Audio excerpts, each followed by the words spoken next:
Question 10 देखते हैं हम लोग। द 17th term of an AP exceeds its 10th term by 7, then find the value, find the common difference. हम लोग को कॉमन डिफरेंस निकालना है। यहाँ पे जो इक्वेशन बनेगा उसको समझना है। यहाँ पे बोला जा रहा है 17 टर्म जो है AP का ना वो अधिक है 10th टर्म से। कितना अधिक है? 7 अधिक है। यानी कि दिया हुआ ये है कि A17 जो है ना वो A10 से 17 ज़्यादा है, 7 ज़्यादा है। ठीक है, यानी कि दोनों इक्वल करने के लिए इधर 7 हम लोग को प्लस करना पड़ेगा। ठीक है, अब देखो ये ज़्यादा लाइन लंबा क्वेश्चन नहीं है। A17 यानी कि क्या लिखेंगे? A+16D। A10 यानी क्या लिखेंगे? A+9D +7। दोनों तो काट सकते हैं क्योंकि सेम AP का है। ठीक है, तो 16D is equal to 9D + 7। तो 16D ये आएगा माइनस में, D एक तरफ रहेगा, है कि नहीं, ताकि ये माइनस हो जाएगा। तो हो गया हमारा 7D इज इक्वल टू 7। तो D is equal to 7/7 cut के बाद आंसर हो गया। तो D का वैल्यू यानी कॉमन डिफरेंस हम लोग को निकलेगा 1 कॉमन डिफरेंस। ठीक है, अगला क्वेश्चन देखते हैं हम लोग। Which term of AP 3, 15, 27, 39 will be 132 more than it's 54th term. Question समझो अच्छा से, नहीं समझ में आएगा तो पूछना। ठीक है, बोला जा रहा है कि इस AP का जो है ना कौन सा टर्म, AP का जो है कौन सा टर्म यानी कि N, AP का कौन सा टर्म जो है वो इसके 54th टर्म से 1732 ज़्यादा है। यानी कि सबसे पहले हम लोग को ये टर्म निकालना पड़ेगा कि आखिर इसका जो है 54th टर्म कौन सा है, क्या है, कितना है। अच्छा, उसमें फिर इसको प्लस करना पड़ेगा। इसका लिए A तो दिया, D निकालना है बस। बिल्कुल, हाँ, A या D निकल जाएगा। हाँ। और इसके लिए सबसे पहले N निकालेंगे। 54th टर्म आखिर होता कितना है, इसके लिए हम लोग पहले निकालेंगे कि कितना वैल्यू है इसका। ठीक है, हाँ। और उसमें 132 को ऐड कर देंगे, उसके बाद बताते हैं आगे। देखो समझो, सबसे पहले यहाँ लिख देते हैं कि A इक्वल टू 3 है, D इक्वल टू माइनस करके निकालेंगे हम लोग सेकंड टर्म में, फर्स्ट टर्म को डायरेक्ट माइनस कर दिए तो हो गया 12 ना। हाँ। अब देखो ध्यान से, A हमारा 3 है और D हमारा 12 है, और ये जो 54th टर्म है ना, ये हम लोग निकालेंगे पहले A 54 टर्म। ठीक है, कि आखिर होता कितना है। तो A + 53D फॉर्मूला बनेगा यही वाला। तो A हमारा 3 है प्लस 53 इंटू D है 12, यानी कि 3 प्लस, इसको मल्टीप्लाई करना पड़ेगा ना, तो मल्टीप्लाई करो 53 को 12 से,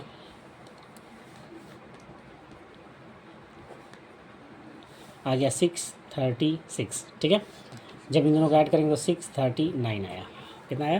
639। यानी कि हम लोग को पता चल गया कि A54 जो है वो कितना है वैल्यू उसका 639। अब बोला है ना कि 639 से भी 132 मोर देन अधिक होना चाहिए। तो 639 में ऐड कर दो 132, तो वैल्यू आया हमारा 771। हाँ, तो ये 771 के लिए हम लोग को टर्म चाहिए कि किस टर्म में कौन से N पे आएगा ये 771। N निकालना है इसके लिए, तो AN है, ये AN का काम करेगा। क्योंकि 54 टर्म से 132 ज़्यादा निकालना था ना हम लोग को, तो सबसे पहले 54 टर्म निकाल दिए हम। हाँ। उसमें फिर ऐड कर दिए 132, मतलब 771 AN है। हाँ, तो AN का काम करेगा 771, और इसके लिए N का वैल्यू निकालना है कि किस नंबर पे आएंगे। समझे? तो फॉर्मूला तुम जानते हो, A + N - 1 into D is equal to AN होता है। A का वैल्यू 3 है, D हमारा 12 है, N का वैल्यू 771 आ गया। सबसे पहले हम लोग 3 को माइनस में भेजेंगे क्योंकि प्लस में था इधर, तो माइनस हो गया हमारा, कितना आएगा, इतना है ना। Then N - 1 is equal to 768/12। 12 से काट के देखते हैं इसको, 72 हुआ, 72 है ना, 12 4 हो गया हमारा 48, 64 बार में काटा हुआ। ठीक है, तो N - 1 इज इक्वल टू 64 है, तो N इज इक्वल टू क्या होगा 64 + 1, यानी कि आंसर जो है वो 65 टर्म, यानी कि 65 टर्म जो है वो आंसर हो गया। A65। हाँ, यानी ये जो हमारा कौन सा टर्म जो है 132 मोर देन था 54 टर्म ना, तो N is equal to 54 term जो है वो 132 मोर देन है। ठीक है, अगला क्वेश्चन है 12। Two A Ps have same common difference, दोनों का कॉमन डिफरेंस सेम है, यानी कि क्या सेम है? D. The difference between their 100th term is 100। अगर दो ए पी है, कितना ए पी है? दो टू ए पीज है। तो बोल रहा है कि अगर दोनों ए पी के 100 टर्म का जो डिफरेंस है ना, यानी माइनस डिफरेंस जो है वो 100 ही है, 100 है, ठीक है। मतलब कि ए माइनस बी करेंगे 100 टर्म का डिफरेंस 100 है। दोनों ए पी के 100 टर्म में जो भी वैल्यू आएगा ना, उन दोनों को माइनस करेंगे, उसका वैल्यू 100 आएगा। अच्छा। तो हम लोग को फाइंड करना है डिफरेंस किसका? 1000 टर्म का डिफरेंस, दोनों ए पी के 1000 टर्म के डिफरेंस निकालना है, ठीक है। देखो ध्यान से कैसे बनेगा। देखो ये पहले से बोल दिया है कि दोनों ए पी का जो है कॉमन डिफरेंस सेम है, लेकिन ये नहीं बोला है कि दोनों का फर्स्ट टर्म सेम है, ठीक है। कॉमन डिफरेंस हम लोग मान लेते हैं डी।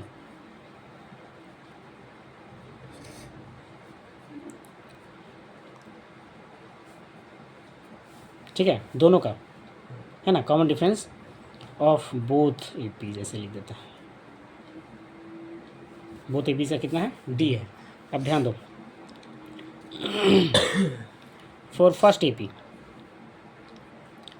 पहले ए पी के लिए difference between 100 term is equal to 100 है कि नहीं? दोनों के 100 टर्म का डिफरेंस जो है कितना है? 100 है, यानी कि A100 माइनस A100, दोनों के बीच का डिफरेंस 100 होगा, ठीक है। यहाँ पे A100 को कैसे लिख दो? ऐसे लिख दो, A1 + 99D। एक को A1 मान लिया जाए और दूसरे को मान लेते हैं सिर्फ A, ताकि हम लोग को डिफरेंस पता चले कि A मैच नहीं हो रहा दोनों में। समझ रहे हो कि नहीं? Is equal to 100। A1 मान लिया जाए, इसको A1 मान लिया गया है।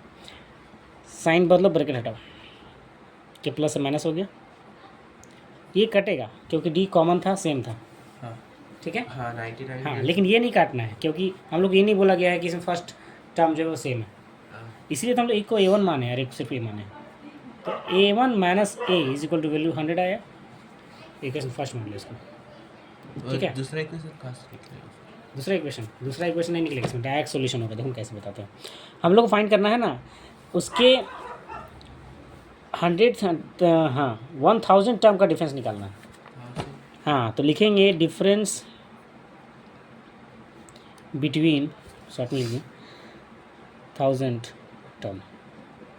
तो ध्यान दो, यानी कि A1000 माइनस A1000 निकालना है, ये फर्स्ट के लिए, फॉर फर्स्ट ए पी, और ये सेकेंड एप के लिए। दोनों के ए पी के 1000 टर्म का डिफरेंस चाहिए हम लोग को, ठीक है, समझे?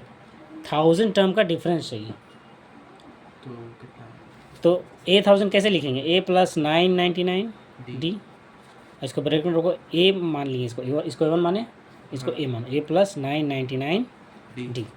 अब ध्यान देना, A1 + 999 D में माइनस, ब्रैकेट हटाओ, साइन बदलो, ये प्लस से माइनस हो जाएगा, ब्रैकेट हट जाएगा, ठीक है। देखो ध्यान से, यहाँ पे पहले बोला था D सेम है, इसलिए ये कटेगा, ये नहीं कटेगा। A1 माइनस A, यही है ना। हम लोग जो है ना A1 माइनस A का वैल्यू पहले निकाल चुके हैं। हाँ कितना निकालें? 100। तो वही तो आंसर है, इसका वैल्यू 100 हो गया फ्रॉम इक्वेशन फर्स्ट, ये आंसर हो गया, ठीक है। चलो अगला क्वेश्चन में चलते हैं। क्वेश्चन नंबर 13 है हमारा, how many 3 digit numbers are divisible by 7। यहाँ पे क्या बोला है? 3 डिजिट नंबर, ठीक है। तो समझना, बोला है कि 7 से कटने वाले 3 डिजिट नंबर कितने हैं। तो सबसे पहले हम लोग ए पी लिखेंगे ऑफ 3 डिजिट नंबर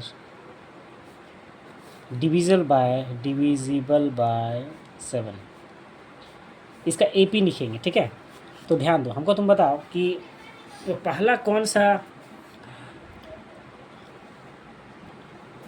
हम लोग यहाँ पे चेक करेंगे कि 7 से जो है 3 डिजिट का नंबर कटेगा। तो 3 डिजिट का नंबर जो है ना वो 100 से स्टार्ट होता है, ठीक है।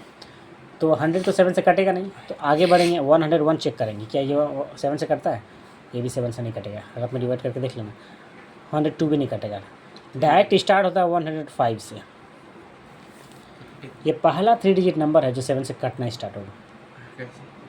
डिवाइड करके देखो 105 को 7 से, 7 1 जा 7 गया, 3 बचा 35, 7 हाँ, कट 5 जो 35 कटा ना। हाँ। यानी कि पहला जो 3 डिजिट नंबर है वो 105 है। मतलब सर इसका लिए तो सिंपल 7 का टेबल में लिखते ना। टेबल लेकिन 3 डिजिट का बोला ना। हाँ, तो मतलब टेबल लिखते जाते जब तक 3 डिजिट के जाते। नहीं 100 से स्टार्ट करना है, उतना तुम थोड़ी करोगे। तो 105 से स्टार्ट होगा तो नेक्स्ट क्या रहेगा हमारा, इसमें 7 ऐड कर दो 112 जाएगा, फिर इसमें 7 ऐड कर दो 119 जाएगा। हाँ, अब तुम बताओ कि लास्ट टर्म कौन सा रहेगा जो 3 डिजिट का रहेगा। लास्ट टर्म लिखा है। तो लास्ट टर्म जो 3 डिजिट का होता है वो 999 रहता है। हाँ, तो ये करता है कि नहीं वो चेक करना है, उसके बाद ये कटेगा कि नहीं वो चेक करना है, फिर ये कटेगा कि नहीं वो चेक करना है। डिवाइड करके देखना पड़ेगा, हम बता देते हैं 994 कटता है लास्ट 3 डिजिट का नंबर 7 से। ठीक है, 7 से 7 चला गया, 64। फिर 7 4 28 हुआ, एक बचा 7 14। तो लास्ट टर्म जो है वो लिखेंगे हम लोग 994। कितना बार में कटा है? ये कटा हमारा 142 142 142 इंटू 7 आता है 994। हाँ ठीक है। तो ये जो है ना ये भी निकल गया। अब बताना है इसमें यहाँ टोटल कितने टर्म्स हैं, यानी कि हम लोग एन फाइंड करना है। टोटल टर्म है, अभी नहीं पता चलेगा, एन निकालोगे तब पता चलेगा, समझे। 3 डिजिट का नंबर जो 7 से डिविजिबल है उसके लिए टोटल कितने टर्म्स है, एन निकालना है। एन निकालना है। तो तुमको सबसे पहले देखना पड़ता है ना कि 3 डिजिट का जो है वो नंबर कब से स्टार्ट होता है, 7 से कटने वाला हो, फिर लास्ट में 3 डिजिट का नंबर 7 से कटने वाला हो। अब यहाँ पे ए जो है वो 105 हो गया, डी जो है सेकंड टर्म में फर्स्ट टर्म माइनस करेंगे तो 7 ही आएगा, है कि नहीं। 7 का डिफरेंस जा रहा है, और यहाँ एन जो है वो 994 है। ठीक है, 94। एन हम लोग को फाइंड करना है, ठीक है, एन फाइंड करना है, बन जाएगा। चलो, तो यहाँ पे एन निकालना था, तो फॉर्मूला होगा क्या, A plus N minus 1 into D equal to A N, है ना। ऐसे डायरेक्ट बैठा दिए, चलो कोई बात नहीं। तो ए के plus 105 plus N minus 1 into 7, D के प्लस 7 इक्वल टू 1994। तो 105 चला गया माइनस में, घटाने पाया 889, ठीक है। फिर वहाँ 7 डिवाइड में चला गया, 7 से कटाई कितने बार में, 127 बार में, ठीक है। तो N minus 1 equal to 127, then N equal to 127 plus 1, तो आंसर आ गया 128 आंसर, ठीक है। अगला क्वेश्चन चलते हैं, क्वेश्चन नंबर 14 है, how many multiples of 4 lie in between 10 and 250। इस बार मल्टीपल पूछा, डिविजिबल नहीं पूछा, ठीक है। कि 4 का जो है ना 10 और 250 के बीच में कितने मल्टीपल है, एन निकालना है, नंबर ऑफ टर्म्स, ठीक है। तो ध्यान दो, यहाँ पे लिखेंगे